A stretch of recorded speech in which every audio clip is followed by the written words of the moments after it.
of any material. Yes. And from someone na sanay, ang dami ng hit rom-com projects, siguro, what made you say yes to this material?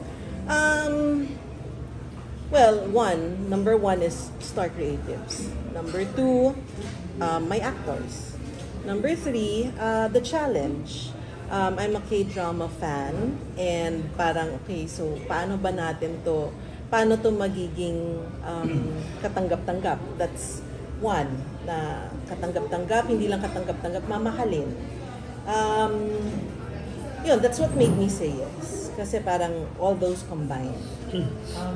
Follow up lang po, K-drama fan po kayo. So, napanood niyo na po ba yung It's Okay before sa inyong movie? Yes. Truthfully, nung napanood ko siya, I just watched Crash Landing. So, tas hindi ko alam kung ano tungkol sa ng It's Okay. And this was during the pandemic.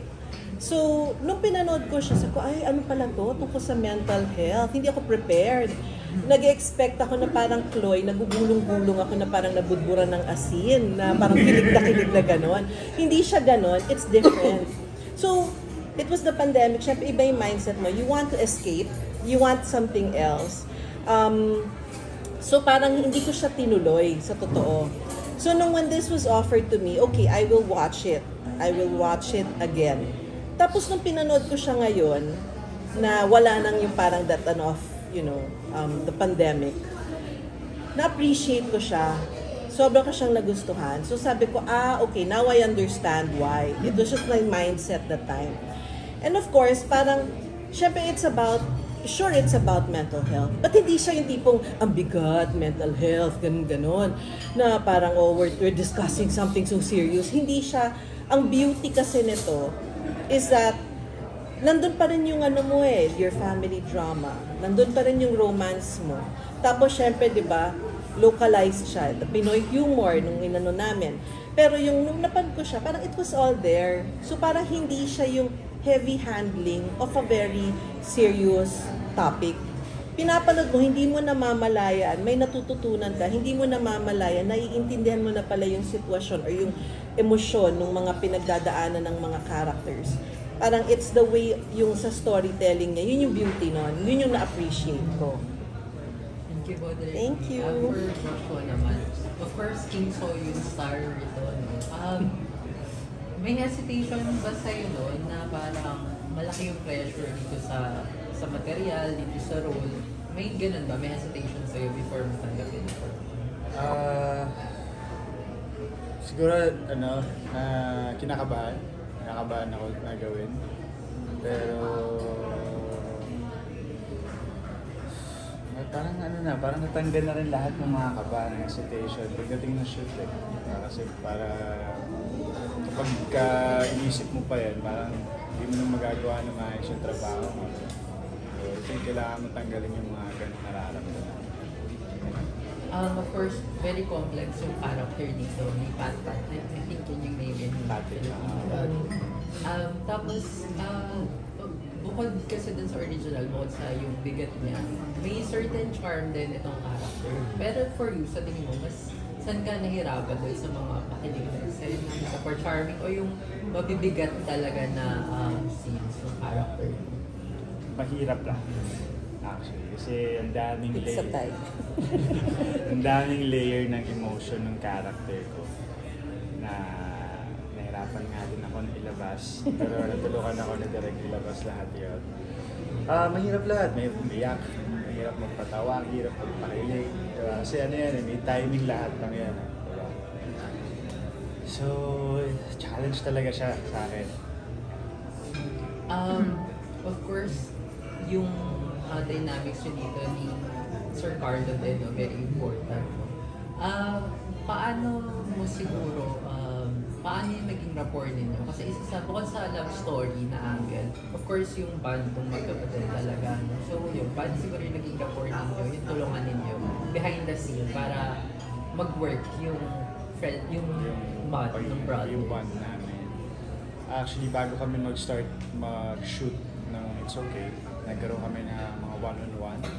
So, nakikita na rin kami doon. At I think ang laking tulong din sa amin nung naging open din kami sa isa't isa. So, alam namin kung anong emotional state namin, tama ba? Yes. Kung nasan kami ngayon, kung ano yung nararamdaman namin. I think yun yung malaking nakatulong sa amin, Kuya Carlo. Kasi, mas naging open kami. Pag sa set, kasi sobrang open lang namin sa set. Hindi ko alam. I think, nakatulong sa, paano ba? Di ba yung, well, first, nung immersion, Ang dami, so, daming immersions. nauna si Kaloy na mag-immerse sa school for yung for autism. Autism po. And then, kahit hindi naman siya yung, pinapunta rin namin siya, so he will see parang how they care for, parang yung handling ng children or persons with autism. And then, even dun sa acting workshop, kahit na si Kaloy yung nag-workshop, nag-attend din siya. So that, meron silang, parang alam niya kung ano yung pinagdadaanan ni Kaloy and nung character. Tapos pag merong emotional scenes siya, tapos kunwari parang nawawala, talagang bubulong na ako, tawagin niyo si Kaloy. And then, si Kaloy sobrang supportive, galing sa standby area, tatakbo siya sa set. And then, in character, kakausapin niya na na parang, sabihin mo parang, Mat, anong ginawa ng kapatid mo? Tapos magsasalita na siya. Alam na parang may chemistry, alam na parang, okay, will help each other, parang kapag kailangan ng tulong. Parang pusa na lang din siyang bumukas din. Ay nakatulong nga yung mga first mga sessions namin. Kasi yung one time ako eksena, nahirap akong umiyak talaga. And then nakasandal lang akong ganun sa pader, wala akong pinapakinggan. And then bigla na siya yumakap sa likod ko. Hindi ko alam na siya yun, pero alam kong siya yun kahit di ako lumilingon. Tapos yun, nagawa ko na yung scene. Kasi ang bilis lang. Parang hindi ko siya ma-explain, pero kusa na lang din akong naging open. Kasi siguro ang dami naming similarities. Parehas kaming introvert, parehas kaming tahimik na tao, parehas kaming hindi ma-share na tao. Parang siguro ang dami naming understanding sa isa't isa. And I think yun yung pinakamalaking tulong sa relationship or dun sa rapport namin together. Thank you. And direct, Hello. kasi as a fan of the original, there are so many elements I'm looking forward to seeing. So, was it easy getting it approved, yung mga changes like yung stuffed toy, yung mga elements, parang coordinating? Ano ba yung naging process para ma-localize siya? Okay. Well, first of all, kasi nung pumasok ako, nag-usap, kumbaga meron ng usapan yung original, yung creators with Star Creatives, yung CJ with Star Creatives. So, ang sabi lang, tinanong ko rin yun syempre when I came in, parang okay, anong limitations natin, how do we go about this? Ang sabi naman daw ng Studio Dragon was that just make sure that yung essence and the core of the story is retained. They understand that there will be changes. I think they did the initial presentation of the adjustments, and then yung mga present nilang changes, pina-approve nila.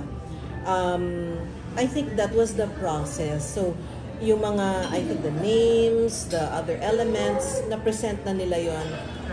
When they, muga parang di ba pag, bibili namin yan, yung how are you going to, how will you go about it? So, part of it is, presenting to them. So, by the time I stepped in, all arrangements have been made. So, lahat yon parang napa-approve na. Yeah. And direct, it's very interesting na parang effective kasi hindi niya namalayan na may ina-apply kang technique. Is there a name to that parang directing technique na ginawa mo? Or did you develop that? Well, I guess that's like being. Parang ganon. Pero siya yeah, I guess it's like being. Kasi parang kailangan maano niya yung emotion na yun, yung real emotion at that moment. So, yun, parang Na-develop mo lang yun. yeah, kasi parang merong natutunan ko rin kasi of course I have, my mentors, sila Direk Olive Lamasan, sila Direk Rory Quintos. Syempre I saw them at work. So, may mga techniques akong natutunan from them, how they applied it nung una kila Piolo, kila Christina Hermosa, ganun pala yun. So, some I learned from them, some I learned along the way. But, these things, parang minsan, parang gut, nararamdaman mo na, this will work. Tapos, pag ito, tatry ko to. So, minsan, ganun, based on the learnings from my teachers, my mentors, yun. Aside from pag-leave out sa kanya doon, meron pa po bang iba kayong ginawa na ang ganda nung kinalabasan? Well, this one naman, I think this is more Meisner. Yung talking to them as their characters. So like for example, si Kaloy, pagtungtong niya sa set, the minute na he steps on set, ganyan, nakita mo na pumapasok na siya. Susundutan mo yon. I call him by his character name. And then I talk to him like how I would talk to like a person with autism, Mat. Yung parang hindi yung parang Kaloy, hindi ganon. Parang hindi sila, para sundan mo yung proseso nila. And that's why I join in their workshops so that I know what will work, what is being used doon. So, part yun ng proseso, part yun ng trabaho ko bilang director. So, parang that works for him. Nakita ko yun, it's effective. So, parang mat, ganyan. So, I talk to him like his character. Siya rin naman, pero parang that's an example also. Thank you po. Thank you. Direktan ko lang po. Doon sa original kasi parang very mature yung role ng dalawang characters, si Anne saka si Joshua.